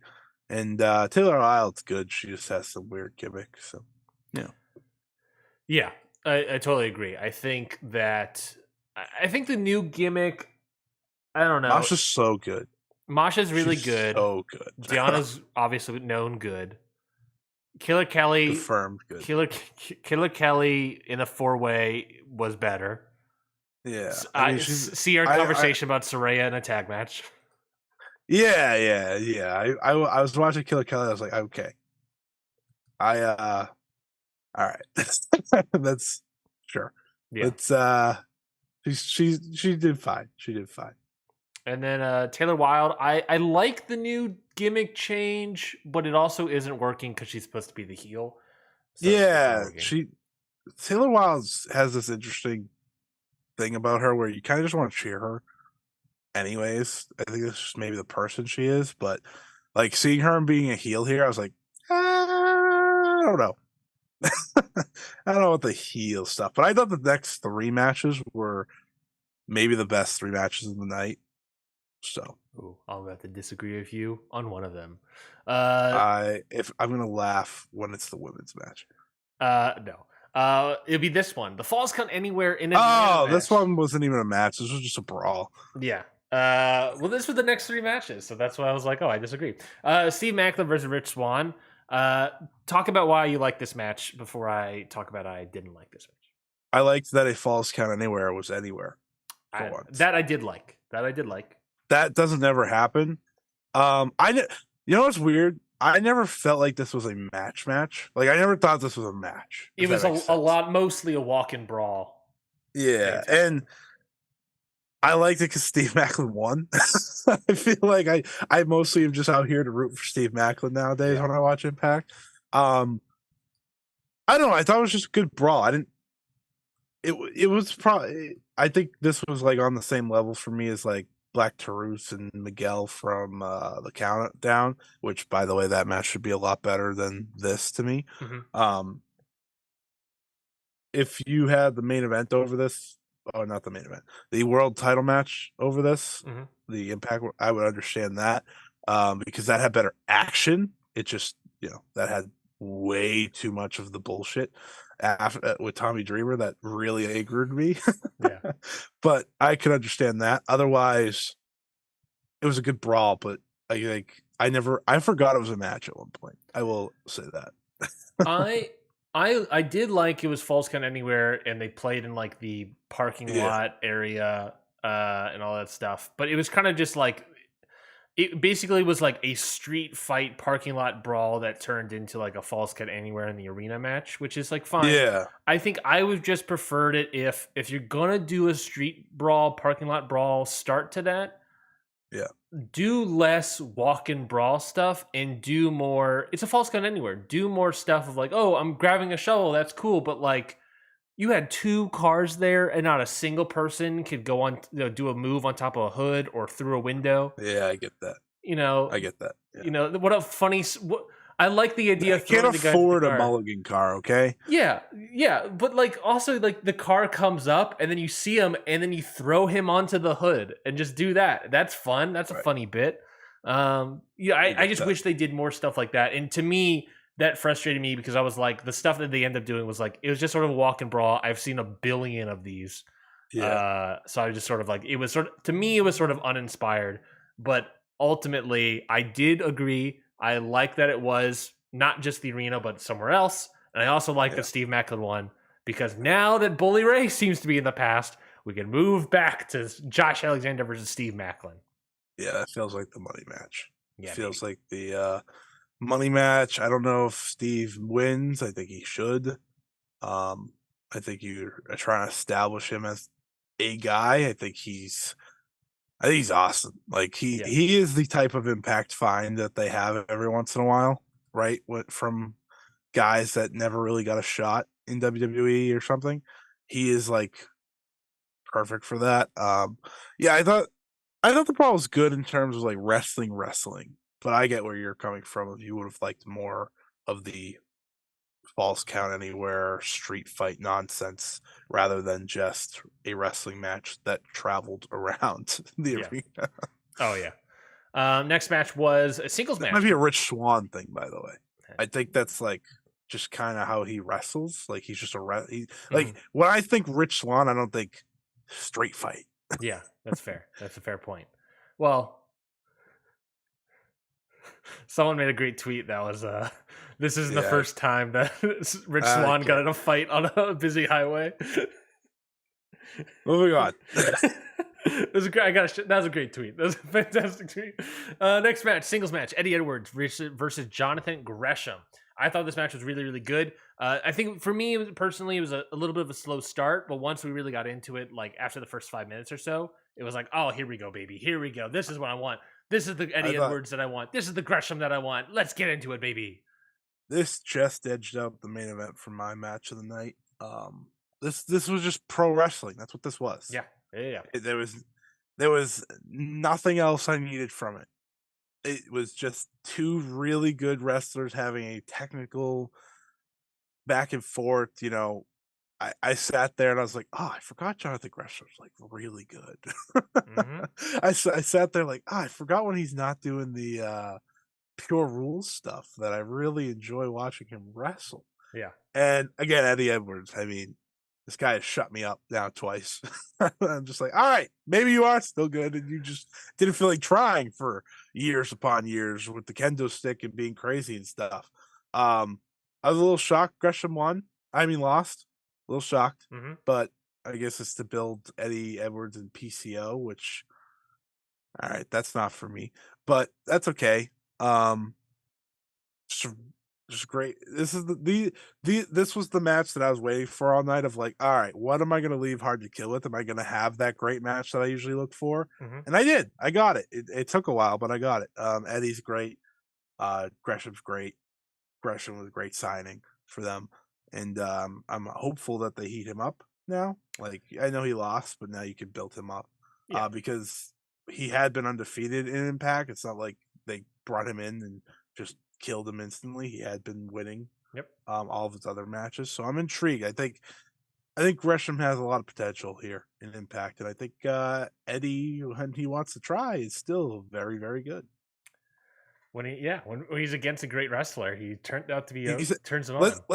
Let's say this: Eddie Edwards has had 2 matches better than Davey Richards has, and I've been told for the past year that Davey Richards is the wolf that still can go. So. That's not a shot at Davey. That's not a shot at Davey. No. It's more of a still pretty good. Praise for Eddie than anything else. Yeah, Eddie's pulling out like 4-star matches. And I haven't seen a Davey 4-star match in his entire run. No. I mean, he's wrestling in MLW, so that probably Fair point. part of the reason. Main event, Impact Knockouts, title versus career match. Mickie James versus Jordynne Grace. We all thought different things. Maybe this will be the end of Mickie James. Maybe that's how it sold some tickets. Maybe she'll win the title versus and turn heel and teaming up with Nick Aldis. And nope, she just straight won the title. Mickie James defeated Jordynne Grace in a great match. I believe I went full 4 on it. It was really good. This was a great match, I thought. Jordynne Grace was just a dominating beast. Just like really destroying them, destroying Mickie James. And Mickie James, I thought this was her best performance in years. I thought this was fantastic. The match ended. I was like, "Is this Mickie James' best career match?" I mean, I was like, "Is this Mickie James, legend of professional wrestling, greatest all-time match?" And that's a joke for the Impact people that attacked me once upon a time about Mickie James. Could I quickly say that real quickly though? On Cage Match, it is her number 1 rated match. All right, so I'm not crazy. By the Deanna Mickie James Impact match from it wasn't Hard to Kill. It was just the main event, just singles match between the two of them from last year, from November. Either way, my point stands. This was great. I sat there actually thinking this could actually be the end of Mickie James, which. Good job on their part. I thought Jordynne Grace, this was one of her best matches. Not her best. I thought she had a better match with Masha. I don't know, one of them. But this was right there. I think this was right there in that conversation, which is a credit to Jordynne Grace and how much she's improved as a professional wrestler. They deserved the main event. They went out there and they killed it. I think the last 2 matches specifically were the best 2 matches in terms of in-ring content, and I was stunned to see Mickie win clean. I kind of wish they went with the Aldis thing. I was so sold on that. I was kind of really intrigued by that because when they showed her family, I was like, there's no Aldis. I know they wouldn't put him in the crowd anyways because he's an actual guy. Yeah, but I was like, well, we could do this if you wanted to. But good for her. I mean, I'm gonna be really upset when she beats Masha, but good for her. I think she's going to give Deanna the win. I don't know. Like, so is the idea here now should be those 2. Is the last rodeo over? I have no idea. I was thinking the same thing. Yeah, that's the part I want to find out is, and I guess we'll find it on Impact Television, is the last rodeo over, or if she loses the title, she's retiring? Because if that's the case and Masha's coming up, I could see Mickie James being like, I'm going to put over Masha Slamovich. She should. Yeah. I'm sick of Masha losing. Yeah. But, whatever. But yeah, losing in the big matches, I should say. She's winning a lot otherwise. Yeah. She's an upper mid card right now for sure. But yeah, I thought this was Mickie James' best match. I mean, even just looking at her Mickie James match I've ever seen. Looking at her cage match, it's like undoubtedly like the second, like this match right now on Cage Match is a 8.55, right? Pretty good. That's like a 4 1/4, I think. The second match for Mickie James is Deanna versus Mickie James from last November, a 7.42, which that is a steep drop. That's like a 4 1/4 to what, like a 3.5 ish, 3/4. Yeah. And then you got like the Royal Rumble, Elimination Chamber, Royal Rumble, and then Asuka versus Mickie James, which was like a 6.96. This is right now like undoubtedly like the best match of her career. So I mean, I'll be like, that's the best Mickie James match I've certainly ever seen. So I won't put it out of the question. The realm of possibility. I think the ultimate thing is like, I think Hard to Kill proved to me that Impact deserves to be in the fold for not only us when we cover, but for a lot of people. I think they're doing really well. Even like, I don't agree with everything they do, but overall, see Joe Hendry versus Moose, Bully Ray existence in this promotion. I'll give him a pass this week because he put out a really good match. So I'll give him a slight also pass. Santino Marella, but I won't watch weekly TV, so he will never affect me. But overall, good, right? Overall, this promotion that continues where they're going. Oh yeah, I totally agree. I think they are definitely they need to be brought into the family, the wrestling family more. Let's talk about this Wrestle Kingdom 17 in Yokohama Arena. Kind of Wrestle Kingdom Part 2. Kind of. I don't need to talk about anything that's not the last two matches. I was about to say, kind of Wrestle Kingdom Part 2. Mostly, actually, a New Japan versus Noah Part 2 from last year. So it's a Wrestle Kingdom Night 3. A Wrestle Kingdom 2022 Night 3 Part 2. Does that work? Yeah. The last matches that 5-match singles matches, that's really the show. The only one I want to highlight that I really am interested in seeing, Despy has a singles match. I didn't realize that. But the other one that I'm really interested in seeing is the Oscar Lube, one of the Young Lions, and Tomohiro Ishii versus Daiki Inaba. Who gives a shit about the Young Lion and Inaba? But I'm really looking at Ishii versus Masa Kitamiya. Oh, baby. Let's go. Beef. That's a beefy. Those are beefy boys right there. Give me that, baby. But I'm interested in that. Plus, that stuff. Who gives a shit about these guys? Everyone else who gives a shit, I don't care. Everything else I think is interesting. I'm probably going to watch. I hope they lend. I'm really hoping they lend out Ishii to Noah. That'd be fun. That would be fun. And then we really got the big matches here. 5 single matches. Some great stuff here. So this should be interesting. The politics of this should all be interesting as well. But our matches are. Do we want to talk them individually? I feel like it's just kind of a group here. Just breeze through the first couple. Sure. Bushi versus Tadasuke. No thanks. Yeah, I'll watch it. That'll be fine. I probably won't. I cannot tell you who will win that. Cannot tell you at all. It's a good way to get Congo a win. I'll tell you that. Yeah. Hiromu Takahashi versus Hajime Ohara. That sucks for Hiromu. Continue. Well, I know Hiromu's going to win. He's the current champion. No, I know, but he could have had a better opponent. I agree. Sonata versus Manabu Soya. It's an interesting one. Just like on the surface, it's a weird combo, but totally agree. And then we get into the sauce. We get into the meat. We get into the sauce. Here we go. Shingo Takagi versus Katsuhiko Nakajima with an unofficial, an unofficial sprinkling of if Shingo wins, he'll challenge for the GHC title. If Nakajima wins, he challenges for the IWGP title. If they're lying, I'm gonna slap whoever let them say this. This is the one. Well, the main event is the one too, but they got 2 of the ones. They got 2 ones.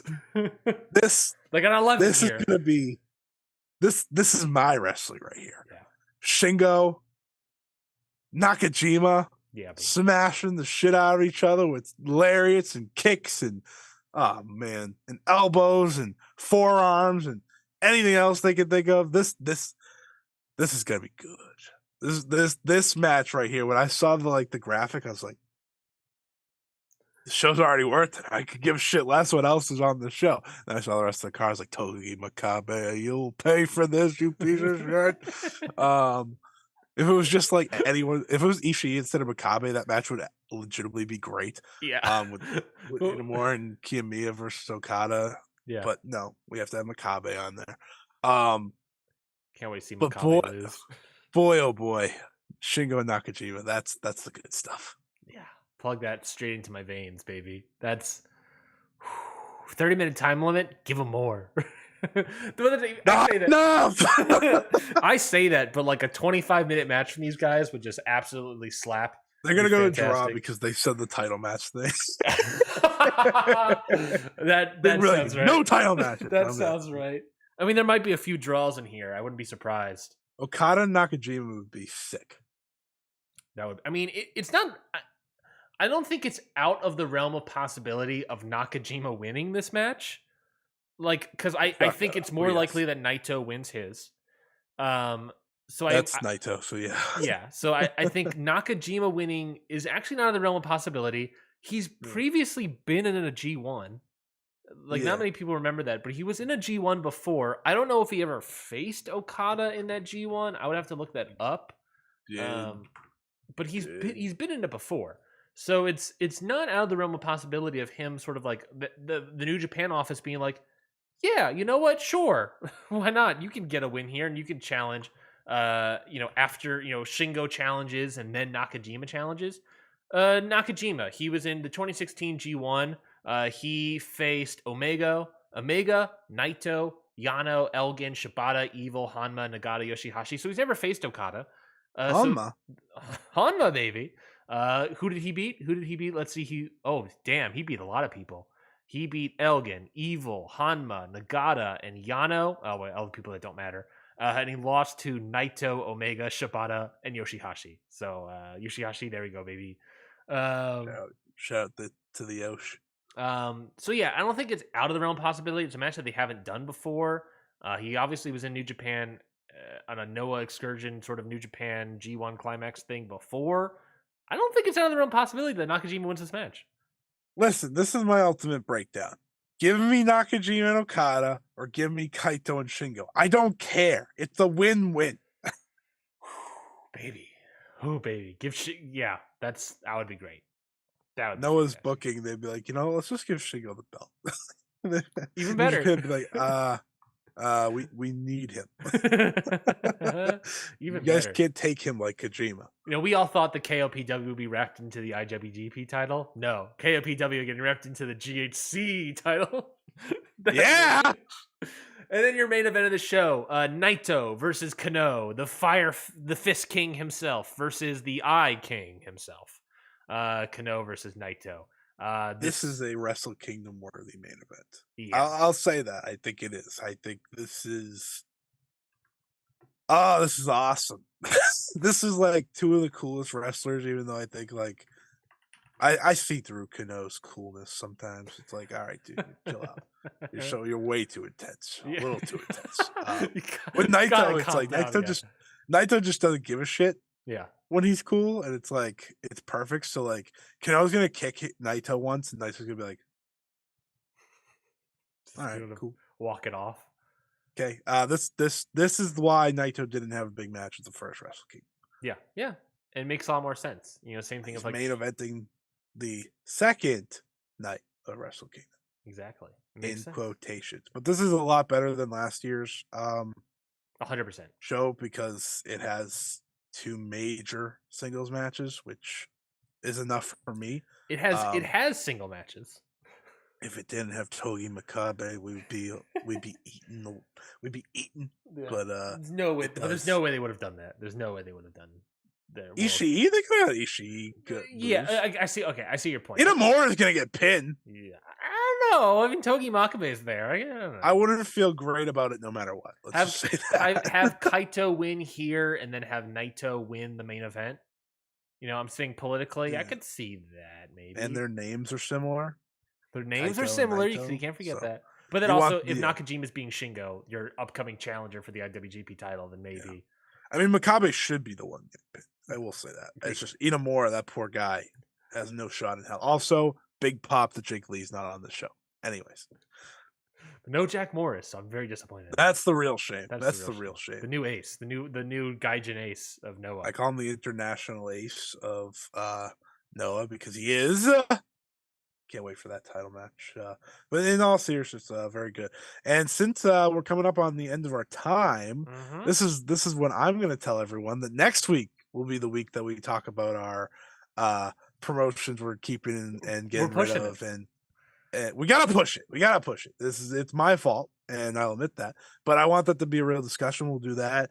Promotions, what we're looking forward to this year. Is it a preview of this year? What is the other thing we do? We kind of do like a year-end discussion of like 2022. Thought of that as a year on promotional levels. Yeah, and then like an overview of what we're excited about this year. Yeah, and then kind of a discussion about what we kind of want to cover to a certain extent. Yeah. What promotions we want to watch. Maybe we watch a new promotion. Noah was sort of a new one last year. Stardom was sort of like that for me, at least for the first year we started. Noah we brought into the fold.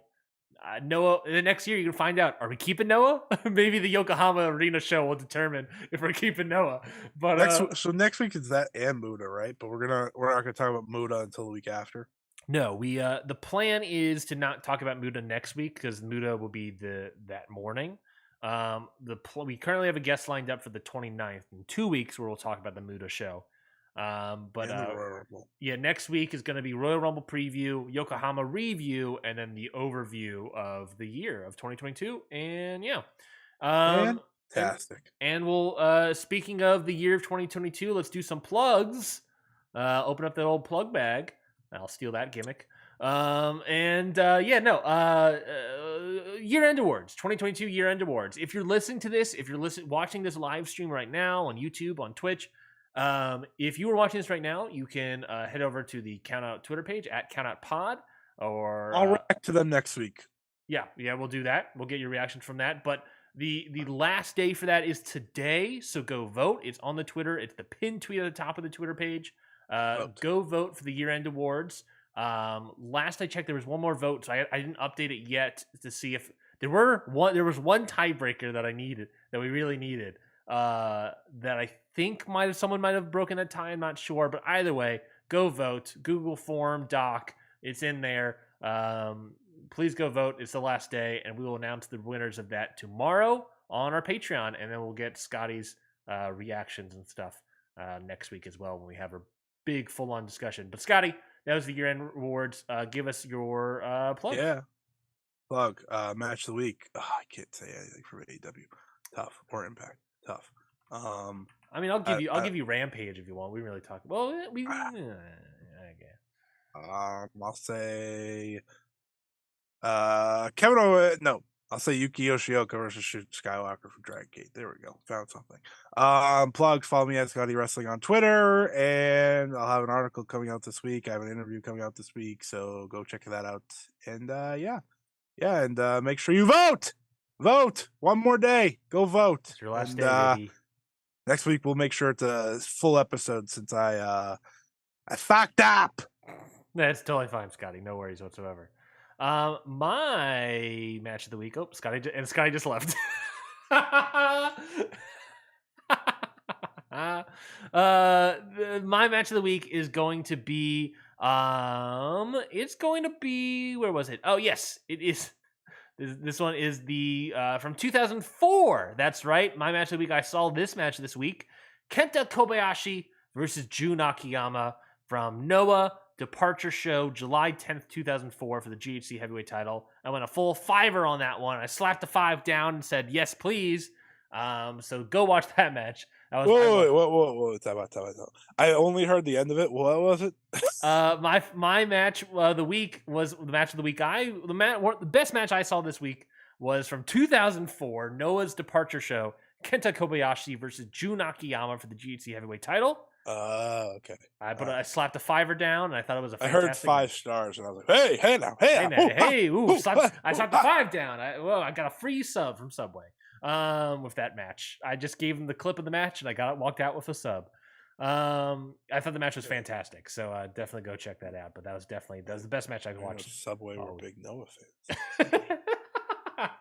I also love that I don't see your video, Scotty. So just the audio of you being like, I'm legitimately like pacing at the moment because I may or may not have to go to the bathroom, but I didn't want to fully leave the show. All right, then I'll close out the show while Scotty takes a dump. Thank you, everybody. It's actually not the dump. I just gotta take a piss really badly, and I can't sit down anymore. So I will go. You're welcome. That is how I end the shows, people.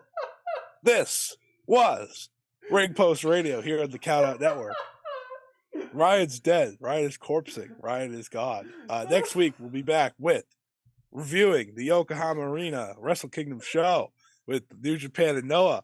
We'll be talking about previewing the Royal Rumble match. And we're going to give all our superlative guesses to see who walks away with that one again. Because last year, if people forget, Ryan had to watch the worst matches on Cage Match because he lost. No, that is true. So we'll come up with a new punishment for the loser this year. And lots of fun. So Ryan, end the show. See you, everybody. Thank you, everybody, for listening.